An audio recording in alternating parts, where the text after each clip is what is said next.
Y el tercer punto lo vamos a mencionar, es la escritora. Vamos a hacer una pequeña introducción rapidito de obra de Santa Teresa. Creo que había más sillas por ahí. Se pone nerviosa. Sandra es muy nerviosa. Disculpe, vergonzoso. Creo que también por allá hay muchos bañitos. Del otro lado, hay bancos para. Por ahí sí. Hay una pila de bancos. Sí, pueden entrar por ahí. Bueno. Entonces, el inicio de una nueva vida. Primer punto.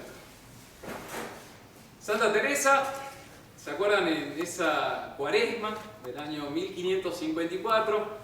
Tiene 38, a punto de cumplir 39 años.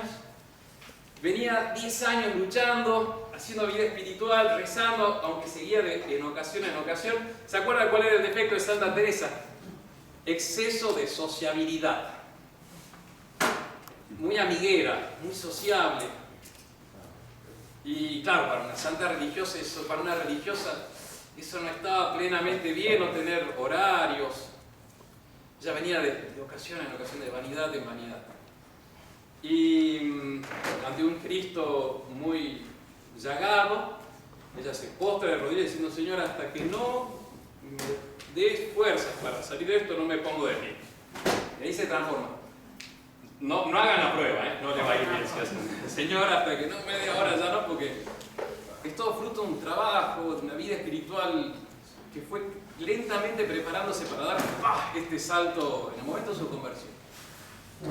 Es el capítulo 9, si no me equivoco, del libro de la vida. Y a partir de ese se siente una paz en la escritora, en Santa Teresa, porque la conversión implica un momento de tranquilidad, de estabilidad.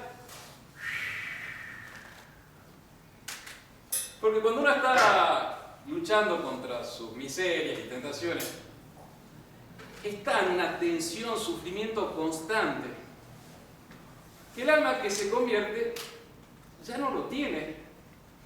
Yo no sé cómo algo así, pero es como llegar a la paz de la conversión. Y es lo que le pasa a Santa Teresa. Con esa conversión del año 54, ella se empieza a alejar de las ocasiones de la pérdida de tiempo en exceso de trato social.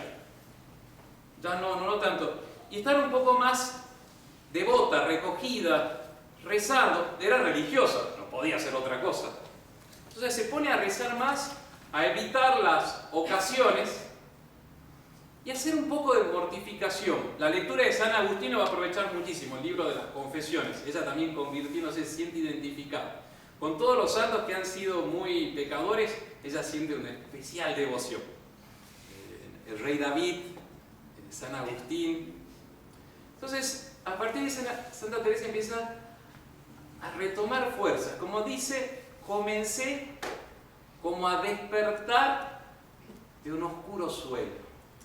Como cuando un pajarito que estaba como muy golpeado, sin fuerza en su ala, empieza a ensayar, a batir las alas para volar. Esa es Santa Teresa convertida. Claro, tiene 40 años. Yo creo que ya se lo dije a ustedes. No sé por qué voy, para hacer un poco más vivido también la historia, uno se va poniendo en la situación. Una religiosa de 40 años de edad. Hay algo con los 40 años. Sí, padre, la crisis de los 40, no. Pero hay algo. Me acuerdo, mi madre decía, sobre todo desde el punto de vista intelectual, cuando uno llega a los 40 años es como que todos los conocimientos, todo lo que ha estado trabajando a los 20, a los 30 años, empieza a cerrarse, empieza a hacerse consistente. Es verdad que a los 40 años hay una madurez propia. Por ejemplo, las monjitas no pueden hacer votos perpetuos hasta los 40 años. Así que cuando uno le pregunta, hermana, ¿usted le hizo votos perpetuos? No aún. Es más joven. Interiormente lo hizo. Como decía una tía abuela mía, a las mujeres nunca se les pregunta la edad. pero es la manera indirecta de enterarse. ¿Ya tengo la foto perfecta o no? Bien. Sí, ya tengo, se notaba, hermano. Sí, hay algo a los 40 años. Santa Teresa la tenemos a los 40 años. Hay algo. Eso de la crisis de los 40, que el papá que tiene un auto familiar después se compra una moto a los 40. Perdón, no tengo nada. Antiguamente por lo menos se decía eso, ¿no? Puede haber efectivamente una crisis de los 40 cuando uno no lo ha vivido bien. No, repito, no es nada en particular. Pero a los 40 años, cuando uno ha intentado llevar una vida buena, más que crisis se da un crecimiento espiritual. Eso no para no pensar que uno ya está como condenado, cumplí 40, ya está. Ahora viene el problema. No, al contrario. Tiene una madurez que está muy buena. Y eso le pasó a Santa Teresa de Jesús. Ella llega entonces a los 40 años haciendo vida espiritual, ya luchando más fuerte. Su método de oración era pensar que tiene a Dios en sí mismo. Es lo que le había enseñado el librito de su tío Pedro Cepeda, que se había hecho religioso.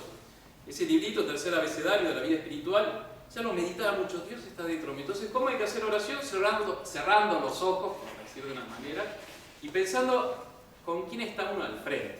Eso también pasa muchas veces en estudio, incluso de la suma teológica, de la filosofía. La filosofía no es propiamente contacto con Dios como revelador, pero sí como primera causa.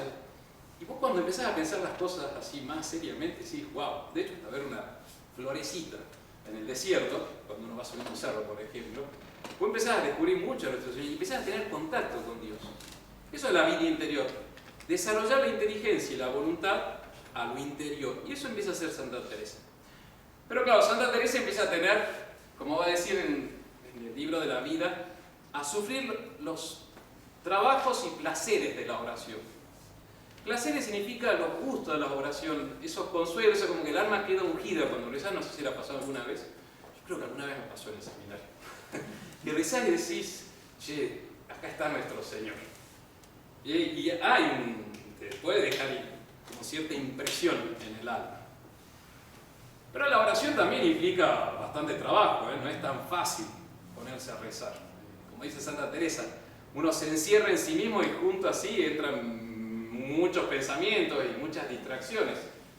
Por eso a veces rezar es duro, es complicado rezar. Uno se encuentra con sí mismo, por eso el retiro espiritual de San Ignacio a veces es un shock así, porque te tenés que encontrar con vos mismo, lo peor que te puede pasar. Santa Teresa tiene esa manera de rezar, sufriendo los trabajos de la oración, sintiendo los consuelos de la oración. Y ella empieza a experimentar situaciones que no entiende. Hay un contacto con Dios nuestro Señor en la oración, mientras ella se ve tan miserable y tan pecadora. En esa estabilidad que se va creando en Santa Teresa, va a tener un lugar importante la amistad con personas que tratan de oración. De hecho, los capítulos de la vida que habla de la amistad sacerdotal, de la amistad espiritual, se da justamente ahí, en ese momento, después. Tiene una señora que va a ser una buena amiga de ella, Doña Guiomar d'Ulloa.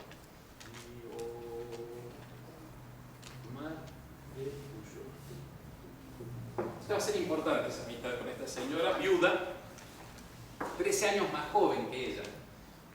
Ella es viuda a los 25 años, siendo una mujer de sociedad, de buena posición económica. Ya tenía un hijo. Cuando está embarazada de su segundo hijo, muere su esposo y ya se entrega a las cosas de oración. Santa Teresa, chistoso, se va a ir a vivir con ella. Porque en el monasterio de la Encarnación había tantos relajos. ¿Se acuerdan que había 150 religiosas y no todas religiosas? De hecho, estaba, por ejemplo, después las hijitas de Doña Guiomar se van a vivir a la Encarnación como pupilas, no sé cómo llamar. Entonces, había mucho relajo. Y donde hay muchas mujeres juntas, olvídate. Entonces, Santa Teresa, en el año 1558, 55 a 1558, ya está convertida ella, se va a vivir a la casa de doña Guiomar Díaz. Y se empiezan a alentar en cosas del espíritu. Después hay otro, el que ella va a llamar el caballero santo, que era el esposo de la prima del tío que entró de religioso. El esposo de la prima del tío Pedro de Cepeda. Entonces había cierta relación familiar. Era un señor respetuoso en Ávila, ya llevaba 40 años haciendo oración. 20 años había seguido los cursos de teología de los dominicos en el Real Monasterio de Santo Tomás, en Ávila. Es una persona que tenía un conocimiento y empieza a alentarla a ella a las cosas del espíritu. ¿Qué otro? Bueno, y después estaban sus otros amigos, especialmente las religiosas del convento. Yo les dije que Santa Teresa era muy amiguera. Cuando comiencen las fundaciones, que va a fundar así, pero increíble, una casa acá, otra casa allá, ¿de dónde va a sacar los recursos humanos, las monjas, para ir a llenar a esos monasterios? Los saca de todas sus amigas del monasterio de la Encarnación, de esos de 150. De hecho, se lo llamaba, después los historiadores dicen que ese convento fue como la cantera de donde salieron las primeras piedras de toda la reforma del Carmelo descalzo. O sea, de las calzadas salieron las descalzas. Y Santa Teresa, al ir avanzando espiritualmente, también se da cuenta que necesita tener una guía, una referencia. Y ahí es cuando empieza a buscar directores espirituales. Yo ya, desde ya, claro, a nosotros nos forman en el seminario a no dar dirección espiritual. El mejor director espiritual de una señora es su esposo. Así nos forman en el seminario. ¿Está de acuerdo, Dato? Las direcciones espirituales realmente para almas que van avanzando por lugares que no se saben cómo están avanzando. Y de ahí que ella empieza a decir, bueno, yo necesito que alguien me diga si todos esos trabajos y dolores que sufre y alegrías que tiene en la oración son buenos, no son buenos, son de Dios, ¿de dónde vienen? ¿Qué soy yo? ¿Ando bien o ando mal? Y ahí entra a jugar un papel muy importante los jesuitas, que acababan de ser fundados en el año 1534. San Ignacio de Loyola funda la Compañía de Jesús, y esta nueva orden, que San Ignacio lo quiere llevar a ser como referencias intelectuales, se empiezan a formar en las universidades y a llevar una vida de oración más profunda. De hecho, están luchando contra todo el relajo del siglo XVI. Y aparece un joven sacerdote, Diego de Mesina. Esto yo lo voy a contar un poquito más lento porque es simpaticísima la historia de Diego de Mesina. Diego de Cetina, perdón. Es el primer jesuita con el cual Santa Teresa se confiesa. Los jesuitas habían fundado 3 años antes de la conversión de Santa Teresa, en el año 1551, un colegio, el colegio de San Gil. Yo lo he ido a buscar en mis peregrinaciones a Santa Teresa. No hay tanta información de eso, me parece que lo quedó eliminado después de la destrucción de los jesuitas de España, en 1760 y pico, y quedan las ruinas nada más, del colegio de San Gil, que estaba cerca de la casa de doña Guiomar, que era la amiga donde va a ir a vivir. De eso todavía ella no se había convertido, era justo el momento de la conversión.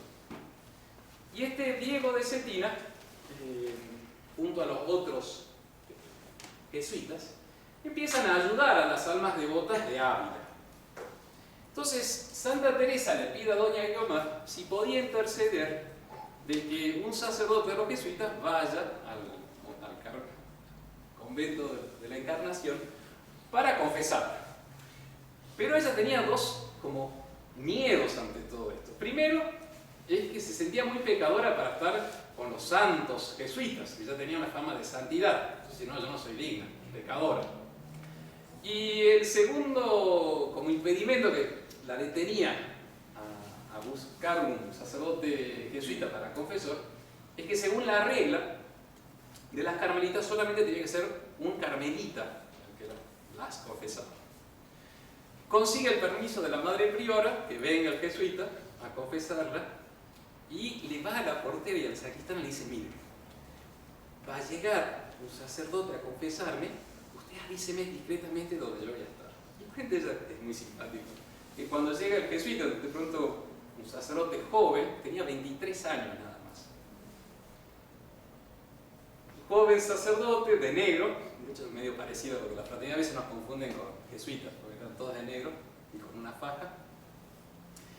Toca el timbre, atiende la portera y justo estaba de portera una que le gustaba gritar y publicar las cosas. Entonces empezó a gritar: ¡que vino el padre jesuita a buscar a Teresa de Jesús! Entonces todo el convento se supo. Ella lo dice en el pasaje muy simpático, diciendo: justo tocó en ese momento, la religiosa que atiende pegó el grito y todo el mundo se enteró. Entonces se va a confesar Santa Teresa. Un poco de decepción quizás le dio. Ella ya tenía 40 años, llevaba una vida de oración, aunque con sus miserias, pero andaba bastante adelantada, y se encuentra con este joven sacerdote Diego de Cetina, que apenas había sido ordenado hacía un año, estaba recién ordenado. Tenía 23 años de edad, 3 años de profesión religiosa, y había estudiado en Salamanca. Y de ahí lo ordenaron, bueno, lo mandan a Ávila, y su superior eclesiástico, bueno, era un gallego, bruto, lo definió así. Esto es el informe, porque ellos hacían informes de quién era tal y cual, eran informes confidenciales, pero bueno, con la causa de la canonización de la santa salieron a la luz. Así escribía el superior de su joven vicario: es un predicador mediocre y confieso. ¿Cómo? Pero no es bueno para nada más. Me mató. No quedó nada de bueno. Y acá está muy bonito. Este libro es Santa Teresa de Ávila, de un norteamericano, William Thomas Walsh, de Nueva York. Creo que vivió en la década del 60-70. Este norteamericano tiene una hija que se hace carmelita. Entonces a partir de ahí se pone, bueno, a veces que cuando los hijos entran al seminario es un sacudón, ¿no es cierto, Dardo? No. Plata también, sí. Sacudón económico. Claro, que conmueve a este Walsh la entrada de su hija carmelita y se pone a estudiar Santa Teresa y después estudia Felipe II y Isabel la Católica. Se hace bastante hispanista. Y la vida de Santa Teresa está muy buena, está muy simpática. Entonces dice, claro, mientras los otros jesuitas, no sé, como San Ignacio, dice, este enfermizo sacerdote, claro, porque es enfermizo, murió a los 13 años de conocer a Santa Teresa, de 36 años. Murió sin ser notado. No fue así como otros, como Lainez clamó las verdades en el Concilio de Trento, San Pedro Canicio ganó la fe cristiana en grandes partes de Alemania, San Francisco de Borja fue el confidente de reyes y papas y el beato del mundo campeón, vertió su sangre en el martirio en el monte Tibú. En cambio, de ese pobre jesuita no ha pasado a la posteridad noticia alguna, a no ser la observación semidespectiva de que solo valía para predicar y confesar. Entonces, está bien descrito el momento que se pone en el confesionario Padre Diego y se pone de rodillas esta monja. Y sin embargo, ese pobre jesuita, tan humilde y modesto de por sí, fue capaz, por su propia experiencia en oración mental, de comprender el alma que se arrodilló a sus pies para confesarle y de darle la dirección inteligente. Esa es muy bonita la descripción, después dice todo cómo la alentó. Dijo, mire, sus cosas son de Dios, pero tiene que corregir esto, usted tiene que hacer estas mortificaciones.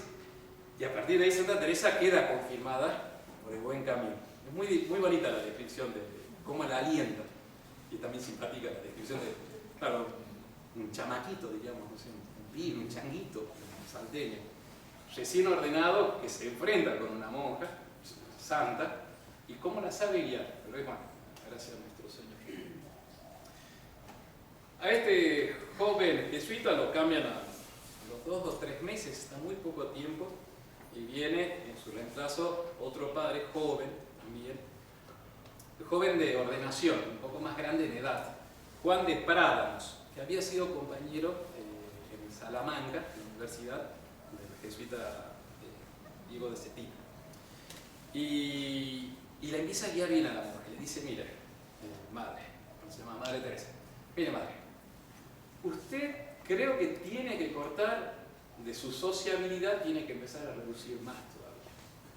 Entonces ella ya había ordenado mucho su vida, pero faltaban algunos aspectos que ella decía, no, pero con tal o cual hay una buena relación. Sí, pero es humana y tiene que ser sobrenatural.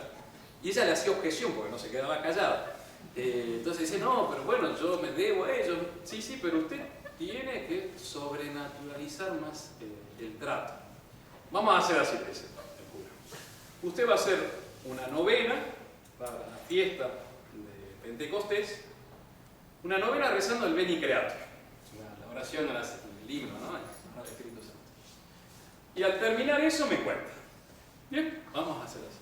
Y se pone a rezar la novena y concluyendo la novena, escucha que nuestro Señor le da a entender que ya no quiere que ella tenga trato con hombres, humanamente, sino solo con ángeles.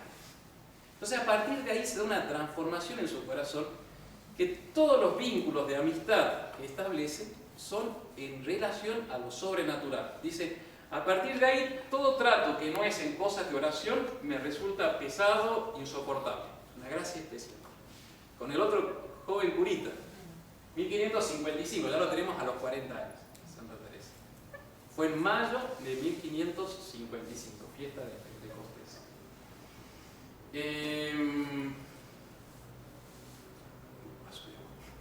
Un vasito de agua. Perdón, cuando hablo de Santa Teresa, ya llevamos 30 minutos, 28.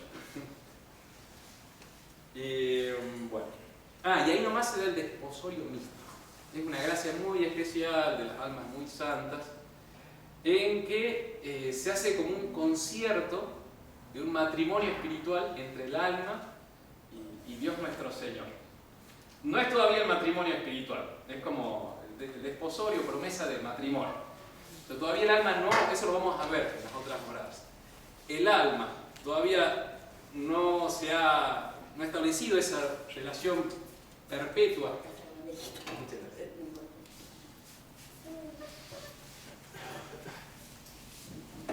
Así, esa relación como perpetua con nuestro Señor, pero ya hay como una promesa de matrimonio. Y a partir de ahí el alma va a tener que luchar para llegar a esa unión tan perfecta con nuestro Señor. Se habla de matrimonio espiritual, dice Santa Teresa, porque en el orden creado no se ve unión tan perfecta como la de los esposos, así en el orden sobrenatural. Son todas imágenes de cosas mucho más elevadas. Bueno, ahí, 1555. Bueno, y ahí llegamos a la madurez de una vida. Esa madurez de una vida la vamos a definir como el olvidarse de sí y empezar a pensar en los otros. Olvidarse de sí. Vieron, los niños solamente piensan en sí. No soy devoto de Herodes. Pero es verdad que los niños son muy egoístas. Y Dios los hizo así, que sean egoístas. Y por eso cuando tienen hambre pegan el grito. Porque están pidiendo ayuda y Dios lo hizo así.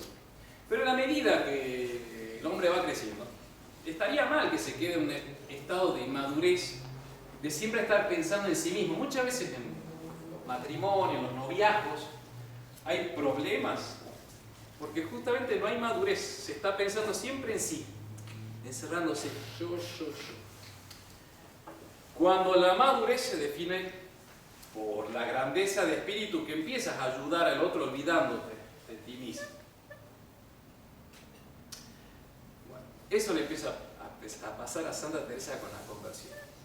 O sea, todos esos problemas de que yo, si ocasión en ocasión, vanidad en vanidad, empiezan a desaparecer porque está empezando ya a crecer, a pensar en algo más. Está saliendo de sí. Eso es la madurez. Ciertamente, la paternidad, maternidad ayuda mucho justamente esa maduración cuando tenés al niño que está ahí, te está reclamando, te está diciendo olvídate de vos. Pero a veces no pasa ni eso, ni con eso. Bueno, y ir como despertando tratando de decir, che, acá mi vida, porque mi existencia va a pasar, está hecha ¿para qué está hecha mi existencia? Y ahí está descubrir el plan de Dios nuestro Señor. San Pablo habla mucho de esto cuando hace toda la referencia y la imagen de cuerpo místico. Entonces cada órgano, cada miembro tiene su misión. Pero tu función es ayudar al cuerpo, en el descubrimiento del bien común. Espectacular. Pero eso, claro, es como, no sé, hoy tuvimos una charlita de un piloto de Canberra, de la Guerra de las Malvinas. No, vos justamente ahí te das cuenta, dar la vida por la patria. Eso significa madurez, o sea, ya te olvidas de sí por los otros. Eso está espectacular. Y es ciertamente un deseo de querer transmitir vida. Ímpetus inmensos de aprovechar almas. Claro, una santa religiosa va a decir, che, mi vida se va a apagar. No es que tiene miedo que se apague, pero sabe que tiene que hacer algo con su existencia. ¿Y qué es lo que tiene que hacer? Traer almas a nuestro Señor, como buena madre, como una madre que da a luz un hijo. ¿Para qué lo da a luz una madre a un hijo? Para dárselo a nuestro Señor. Este es nuestro Señor. Hay que atraer las almas. Y ese es el planteamiento del problema de la vida espiritual de Santa Teresa en sus 40 años. ¿Qué hay que hacer? Todo esto surge con una preocupación por ser una santa religiosa. Van a ser dos hechos, y ahí pasamos al segundo punto, que es la reformadora de la conferencia de hoy. Dos hechos que la van a marcar. Uno la vamos a pasar rápido y el otro también. El primer hecho es que cuando ella tiene 44 años, tiene su primera visión intelectual de nuestro Señor Jesucristo. Son gracias místicas, después vamos a tener que ir hablando de todo esto, sabiendo distinguir. Pero ella ve de una manera intelectual, o sea, no con los ojos del cuerpo, ni con los ojos de la imaginación, una presencia de nuestro Señor Jesucristo. Santa Teresa es un alma totalmente cristocéntrica, o sea, Jesús, Jesús, Jesús, como intentamos decir en los sermones cuaresmales. Nuestro Señor Jesucristo, porque es fundamental, es la clave de la historia, la piedra angular. Entonces empieza a tener una relación como más personal con nuestro Señor Jesucristo. Ese es el primer hecho, así como que la va a marcar. Y el segundo hecho sobrenatural que la marca es la visión del infierno. Está relatado en el capítulo 32 de la vida.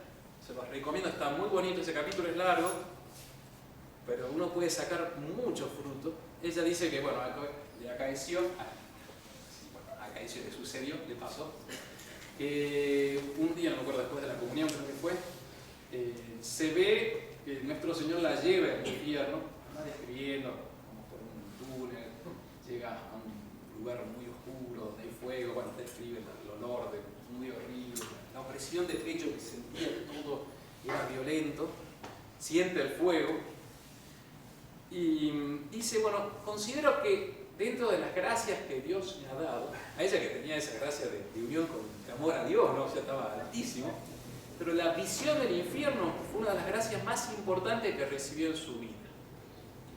¿Por qué?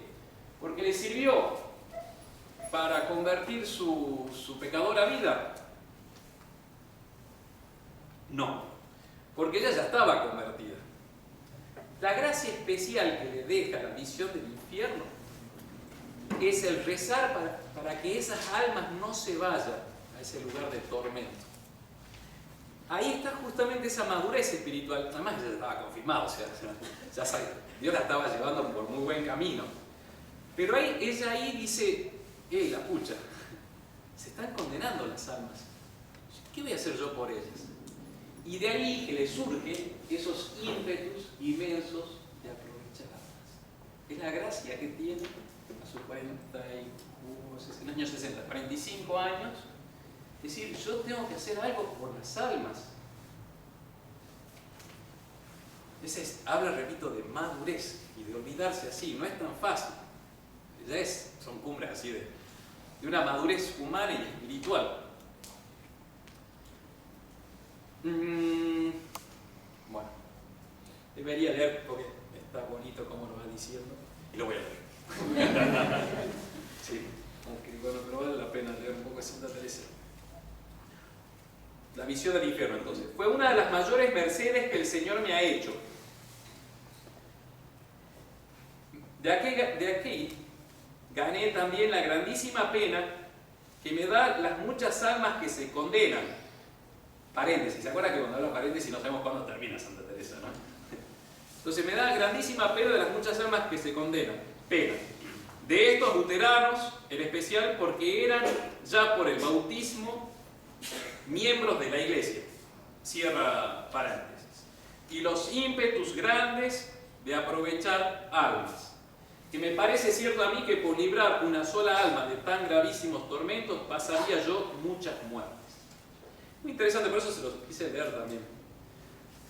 Podría haber un defecto del tradicionalista, de nacimiento, yo estuve a la primera hora, yo había Monseñor Lefebvre, de un desprecio de esos luteranos. No son luteranos. Oh, sí. Se sintió aludido, Dardo. Yo pensaba en usted. De estos luteranos en especial porque eran por el bautismo miembros de la Iglesia. No, pero ahora va en serio. Hay una preocupación de ella por esos luteranos que en ese momento estaban arrasando todas las tierras, era el año 1550, ya se había levantado Enrique VIII, ya Lutero acababa de morir Lutero. Siento una gran pena por esos. De ahí es un corazón muy católico el decir, bueno, hay que rezar por eso que eran miembros por el bautismo de la Iglesia. Bien. Yo no sé cómo se podemos sosegar viendo tantas almas como lleva cada día el demonio consigo. Bueno, y se ponen a charlar con sus amigas porque en ese momento no había, las monjitas son re estrictas. También en el seminario no se puede entrar en la celda de otro. En celda o en la habitación, eso es como re, porque la celda es lugar cerrado, donde uno habla. Pero en el convento de la Encarnación, en el Carmelo Calzado, relajado, por bula de relajación había habido una bula en el año 1430 y pico en que el Papa había dicho, bueno, a los carmelos les doy permiso para relajar la regla, que era todo el problema de Lutero y todas esas cosas, que había un problema real en ese momento. Y Santa Teresa entonces estaba reunida en su locutorio, en su celda, se puede visitar actualmente, tenían cocinita y todo, estaba bueno, se hacían sus mates, y eso para nuestra casa es pero prohibidísimo, porque ya venimos de las reglas que puso la Iglesia con Trento. Y se ponen a hablar con varias de sus amigas religiosas, con doña Guiomar entre otras, y una sobrina suya, María Bautista, hija de uno de los primos con los cuales ella jugaba cuando era niña, dice, ¿por qué no hacemos un convento reformado? Tira la idea. Y a partir de ahí, nuestro Señor empieza a indicar a Santa Teresa que tiene que hacer un convento reformado, con menos dineros, sin rentas, sin un sustento habitual, porque antes tenían los conventos, monasterios, campos o dineros, no sé, que alquilaban, con lo cual se mantenía, porque eran muchos religiosos viviendo en una sola casa en un pueblito muy chiquito, entonces no había suficiente dinero para sostener una casa religiosa. Hasta el obispo se tenía que meter para eso. Yo con las monjas también a veces vamos a tener tradiciones acerca de las rentas. Qué vergüenza. El otro día vio que entró una monjita ahora en Pilar, ex alumna de la escuela. ¿Cómo se llama? Sofía. Era para ganar tiempo. Y la superiora me manda, la superiora de Pilar, me manda una cartita, padre, llegó la monjita, está muy bien todo. Bueno, necesitamos para su profesión tantos, que si puede conseguir tantos benefactores. Sabía que le estamos comprando una clase de monjas, son insaciables. Insaciables. ¿Es así o no? Me pueden decir los casados. Un agujero económico, un agujero negro. ¿Sabes? Las mujeres, no se rían. Bueno, entonces va a ser un convento pobre, donde no haya honores. Las que entran acá son todas iguales, no vienen con sus títulos de marquesa, No, son todos iguales acá. Muy reducido, 12 o 15 como máximo, para guardar vida regular y mayor dada la oración. Empiezan a pensar eso. Y nuestro Señor le dice, sí, tiene una visión que nuestro Señor, bueno, ya empiezan todas las gracias místicas que tuvo Santa Teresa. En el Real Monasterio de Santo Tomás de los Dominicos, ahí saliendo de las murallas hacia abajo a la derecha, Nuestra Señora y San José se le aparecen, le ponen un vestido blanco, porque ella estaba pensando en ese momento en todos los pecados que había confesado ahí, con los dominicos. Entonces estaba todo ese pensamiento de su miseria, y viene el manto blanco, dice, ya estás como perdonada de todas estas faltas. Y ese era el segundo momento de Santa Teresa, ahora de empezar a pensar en el bien de la iglesia, de las almas. Es espectacular. Bueno, entonces, estando ahí, tienen una visión en que nuestro Señor dice, sigue adelante con tu proyecto de fundación de un Carmelo reformado. Pero ¿cómo iba a ser ella, monja encerrada, sin ninguna autoridad, para plantear la fundación de un Carmelo dentro de una pequeña ciudad, teniendo que depender del obispo y del superior eclesiástico? ¿Cómo hacer? Lo habla con sus amigas, doña Guiomar, que tenía dinero, dice, yo te voy a apoyar. Habla con su confesor y dice, yo sabía que era plenamente disparate significa ni idea, pero totalmente tirada de los pelos, ¿no? Me dijo, bueno, mire, yo lo veo que no, de acuerdo a razón natural, o sea, no suena bien, pero bueno, probá. Y dice, bueno, voy a probar. ¿Y cómo pruebo? Bueno, vaya a hablar con su superior. En ese momento, el provincial de los carmelitas, como el superior del distrito, era el padre Ángel de Salazar, le presenta el proyecto y dice, mire, quiero fundar una casa religiosa más estricta. Dice, sí, ok, puede hacerlo. Le da lo que. Bien, perfecto.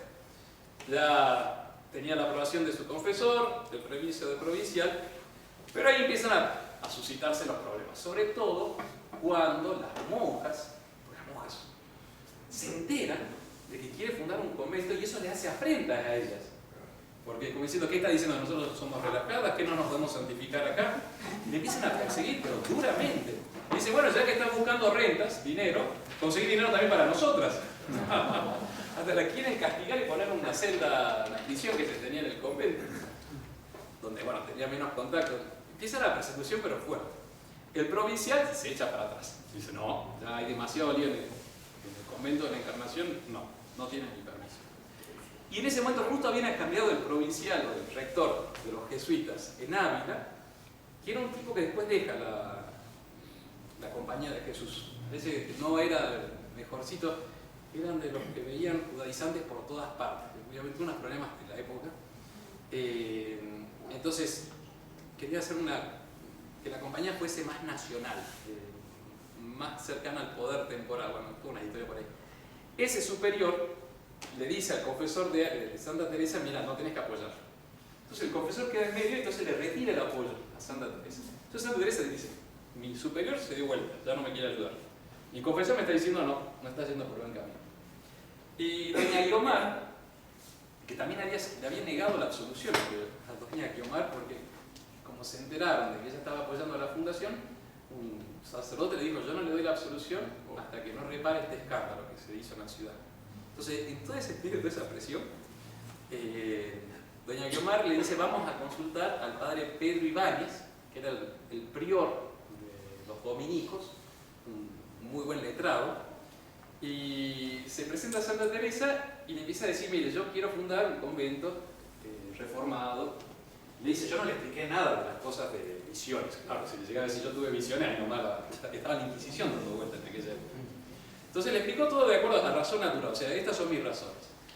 Y el padre Pedro Ibáñez había recibido informe del Caballero Santo y de otro sacerdote que era cercano a Santa Teresa, y había recibido un informe diciendo, mire, va a ir la Madre Teresa, dígale que no, está haciendo mucho daño. Entonces el padre lo escucha, el dominico, y le dice, madre, yo me voy a tomar 8 días para darle la respuesta.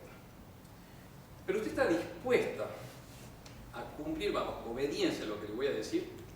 Eso muchas veces nos pasa a nosotros, por lo menos si, no sé si me han consultado algo a mí. Cuando me consulta algo, yo les pregunto inmediatamente, ¿ya le preguntó a tus padres? No. Ah, bueno, ahora te voy a responder. Pero si le ha preguntado a tal y tal y tal y padre, y que está buscando como distintas opiniones, yo ahí nomás digo, no, mira, anda, remitite al tuyo. Porque hay que ser obediente. Entonces le dice, yo le voy a mandar esto, ¿usted me va a obedecer, sí o no? Y la madre dice, sí, voy a obedecerle lo que me diga. Aunque él interiormente se lo confesó después. Interiormente le quería decir que no, pero pidió 8 días para no ser tan bruto en el no. Y Santa Teresa dice, yo me fui pensando que le voy a obedecer, pero sabía que Dios le iba a convencer a él. Y en esos 8 días cambió de parecer. Pedro Ibáñez, el prior de los dominicos, toda una autoridad en la ciudad, a los 8 días vuelve la monja y le dice, mire madre, me parece que lo suyo es de Dios. Yo voy a apoyar esta fundación y cualquiera que le ponga alguna objeción que venga a hablar conmigo. Maestro, el Pedro Ibáñez. Bueno, ahí justamente nuestro Señor iba trabajando para ella. Bueno, después compran una casa con los dineros de doña Guiomar, pero claro, había que hacer una reforma de la casa porque era muy pequeña y no había plata y cómo dirigir las obras. Entonces le pide a su hermana, María de Ocampo, que vivía en un pueblito en el interior, que se venga a vivir ahí, y de tal manera que ella iba a visitarla y mientras tanto iba fichando todo para hacer la reforma. Perdón. Mientras tanto, Pedro Ibáñez consiguió la aprobación directamente de Roma para que fundase monasterio, no dependiendo del orden de los carmelitas, sino dependiendo del obispo local. Porque el obispo de ahí, Álvaro de Mendoza, era un obispo muy devoto de Santa Teresa. La quería mucho, se dio cuenta que era una santa y a partir de la apoyó. De hecho, cuando vos vas a San José de Ávila, el primer convento, ¿no? La primera casa reformada, antes de entrar a la capilla, a la derecha tenés un pequeño oratorio que se llama San Pablo. ¿Quién está enterrado ahí? El Caballero Santo, porque dio plata también para poner el techo, y además porque era muy cercano. Vos pasás más adelante y están todos los amigos de Santa Teresa, el Caballero Santo, Pedro de Gaza, su hermano Lorenzo, que dio mucha plata. Él estaba en Ecuador en ese momento y le manda unas monedas de oro y plata, con lo cual Santa Teresa empieza a construir, a hacer la reforma, porque no tenía nada de dinero, todo cosas muy providenciales. Y muy cerca, pegado al altar principal de esa primera casa, está la tumba de Álvaro de Mendoza, porque dijo, yo quiero estar enterrado cerca de la santa. De hecho, una de las primeras entrevistas que tiene Santa Teresa con el obispo, Santa Teresa le presenta el proyecto y dice, sí, madre, perfecto, y ahora se pone de rodillas y dice, bendígame. Entonces, claro, ahí Dios lo puso a este obispo. Roma da permiso para que dependa ahora del obispo, no del Carmelo, lo cual a ella no le gustaba, pero bueno, no le quedó otra. Bueno, y se fundó la primera casa, hay varias anécdotas de por medio, el 24 de agosto del año 1562. San José de Ávila, el convento de San José, 1562.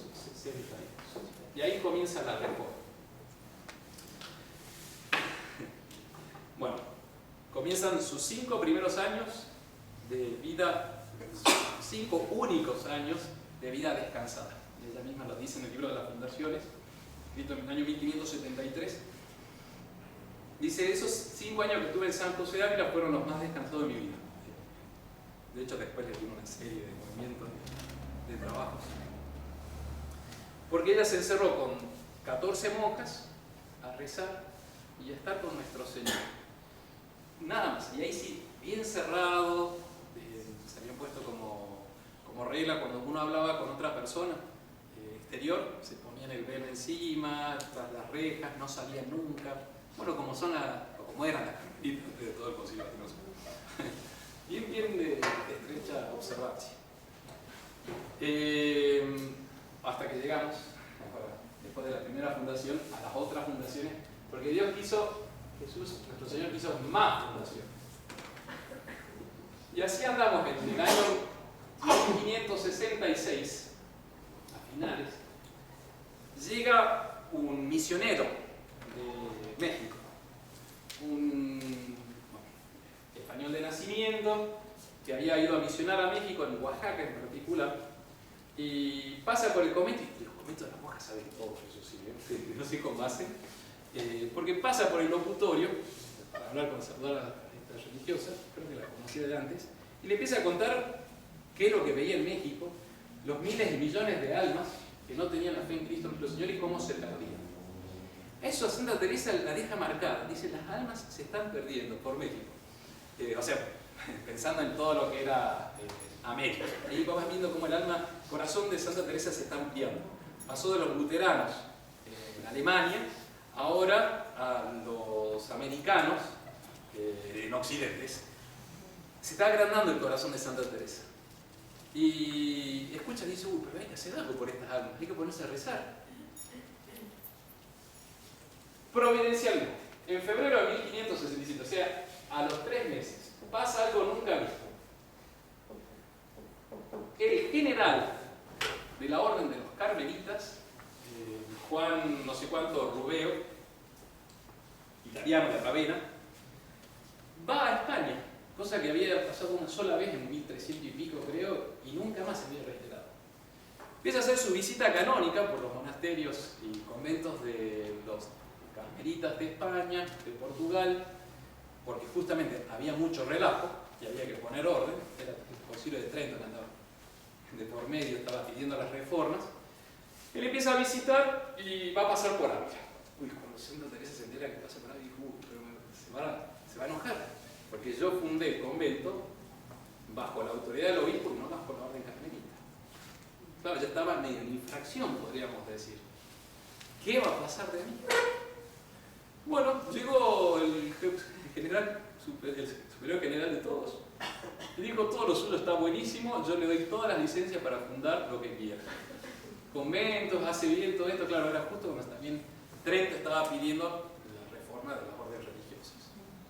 Entonces la tenés a ese en febrero de 1567 con el visto bueno y las licencias de su superior diciendo, mira, ahora ustedes se pueden pasar de nuevo a la orden carmelita y depender ya no del obispo, sino del Carmelo. Doy permiso a la reforma del Carmelo con las carmelitas descalzas. También le dice, bueno, si quieren reformar a los varones, pueden hacerlo. Y donde necesite la ayuda, yo le voy a dar. Y después Santa Teresa empieza a cambiarse, que era tremenda, porque era rápida e inteligente esa mujer. Era muy despierta, porque estaba a punto ya de salir, de dejar la península ibérica, irse a Italia, y le seguía mandando cartas diciendo, pero no se olvide de darme la aprobación para los carmelitas, varones, escrito, porque necesitaba papeles. Y el otro se lo mandó justo antes de zarpar. Bueno, febrero de 1567. La monja dice, bueno, ya está, vamos a fundar otro Carmelo. ¿Y dónde? Piensan en Medina del Campo.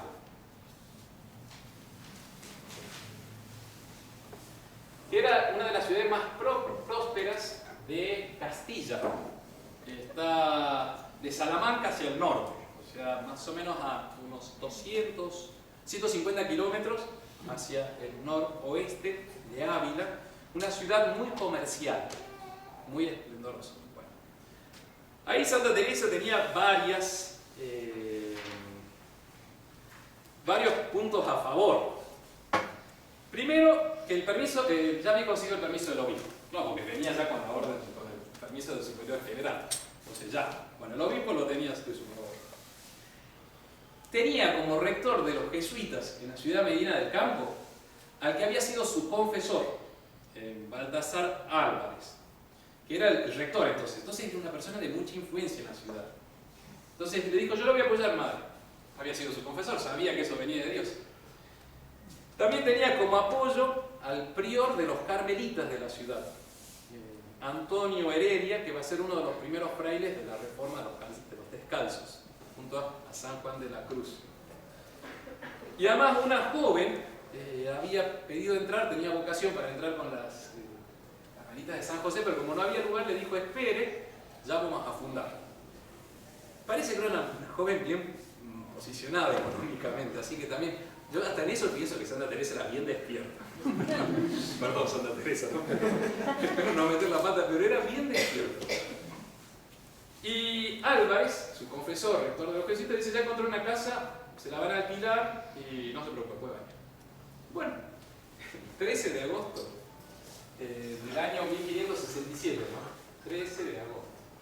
Fíjense la diferencia de tiempo, es casi nada. Salió ella con 4 monjas en un carromato de Ávila, con su capellán siempre viajaba, que era Gaspar de Daza, si no me equivoco. No, Gaspar de Daza, que era ese sacerdote que fue muy cercano a ella y además siempre estuvo en las fundaciones, que está enterrado ahí en San José. Salieron en carromatos, llevaba 2 días de viaje hasta Medina del Campo. En uno de mis viajes de ese teresianos, nos metimos a chismear cómo eran los caminos antiguos de piedra. Sobre la Sierra de Gredos, un camino de la época de los romanos y que ya estaba cerrado. Realmente son piedras, era toda una ingeniería para la época, para andar en carro, tirado por bueyes, en esa época había sido bastante doloroso.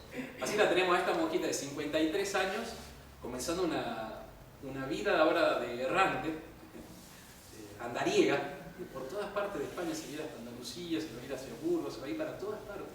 Esta monjita que era encerrada y carmelita. Y se van para Medina del Campo, y ese 13 a la noche, cuando están llegando a un pueblito, a una ciudad que estaba de por medio, se me fue el nombre, les llega un mensajero diciendo: mire, la señora que le iba a alquilar la casa se echó para atrás porque los agustinos no quieren que ustedes estén cerca de ellos. Entonces se da cuenta que está yendo con 4 monjas a fundar y no tiene casa. Y 2 de las monjas eran del convento de San José y 2 eran del convento de la Encarnación. Una de ellas era la priora del convento de la Encarnación, que logró separarse y decir: yo apoyo ahora a la Madre Teresa, quiero hacerme descalza. Entonces para ella, si llegaba a fracasar esa misión, era un quemo para las 2 monjas, para ella, un desastre. Entonces hay como una capitana en el momento dice: bueno, le dice a las 2 de la Encarnación: ustedes miren, van a tomar un día o 2 días por acá para ver si vayan a visitar a tal familiar. La saca del costado, le agarra a las 2 suyas y dice: vamos para allá. Y salen el 14 de la mañana a Medina del Campo y llegan cerca de la medianoche. Era la madrugada del 15 de agosto, día de corrida de toros en Medina del Campo, porque era la fiesta de Nuestra Señora de la Asunción. Entonces la fiesta de la parroquia y, bueno, gran fiesta en la ciudad. Entonces llegan, justo en la vigilia de la gran fiesta, van directamente al convento de los frailes carmelitas. El fraile carmelita principal los recibe, le dice: mira, ya tengo algunos candelabros para darle, algunos tapices para organizar. No tenemos casa, pero mire, la casa que yo vi, que también se la quería prestar, está un poco destruida, pero pueden ir ahí, sí puede hacer una fundación. Entonces la madre dijo: bueno, perfecto, vamos a hacer la fundación en esa casa destruida. Y está muy simpático el relato, cómo salen. Entonces, algunos frailes carmelitas, con las monjas descalzas, con el sacerdote y algunos, no, y nada más, esos salen de noche en procesión, entonces a la medianoche, del convento de los carmelitas hacia la nueva casa. Y se encuentran, cuando van caminando, con los toros que están entrando a la plaza. Y junto a los toros, con los que llevaban a los toros, que son gente a veces no la más culta y más cultivada, y con todo el ambiente de juventud, quizás alguna mujer medio no muy buena, y se encuentran esas 2 procesiones, la de los toros y la de las monjas. Está muy simple. Ella misma lo cuenta en el libro de la fundación. Bueno, sortean a los toros, llegan a la casa y estaba el cuidador de la casa. Entonces a las 2 de la mañana le dice: mire, traemos la orden de la dueña de la casa que usted se vaya. Y pues estaba mal dormido y se fue. Y entonces a las 4 de la mañana más o menos ordenaron un poco todo, celebraron la misa, ella había hecho ya con la celebración de la misa. Y Nuestro Señor del Tabernáculo, ahí ya comenzaba la fundación. Esa es la segunda fundación. Después Santa Teresa hizo 15 fundaciones más. También fundó 2 conventos de carmelitas descalzos.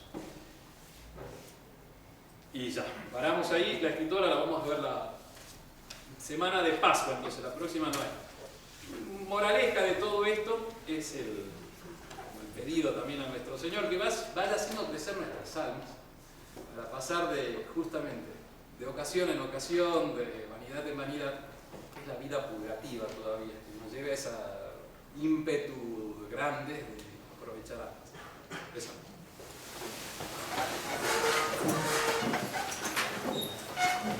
En nombre del Padre, del Hijo y del Espíritu Santo. Dios te salve María, llena eres de gracia, el Señor es contigo, bendita tú eres entre todas las mujeres y bendito es el fruto de tu vientre, Jesús. Santa María, Madre de Dios, ruega por nosotros pecadores, ahora y en la hora de nuestra muerte. Sagrado corazón de Jesús, En vos confío. dulce corazón de María. Sea la salvación de la humanidad.